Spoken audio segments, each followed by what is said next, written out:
Hello guys, welcome to another video. In my second video, we will learn how to add featured channels on YouTube.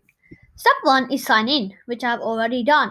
Step 2 is go on your channel. So if you click on your profile picture here, and then if you click on your channel, you will be at your channel. And then step 3 is click on customize channel, which is right here.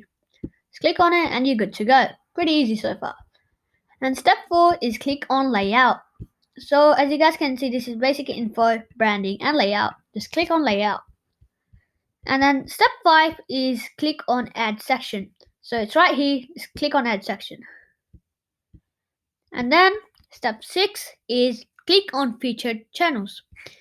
So if you scroll, you see featured channels. And then step 7, we're not up to step 7 yet. So just, what do you want to title your featured channels? I can do, not that. Other awesome channels, or you can do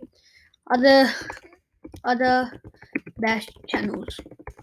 Or anything you like. And I'm just gonna add my main channel, which is this. If you press done, you're good to go, and if you press publish, you're great to go. Right, then step 7 is go to your channel and reload the page. So here, and then just go to your channel and just reload the page. And you see Captain SSA17, I've added it 4 times. I didn't even mean to add it 4 times. I only mean to add it once. But it's okay, I'll delete these 4. I'll delete these 3 and I'll leave 1. Alright, the rest, guys, please subscribe, like. Thank you very much for watching, guys. Subscribe to my other channel. My other YouTube channel is called Captain SSA17. You guys can follow me on Instagram. My Instagram name is Captain SSA17. Thank you very much, guys.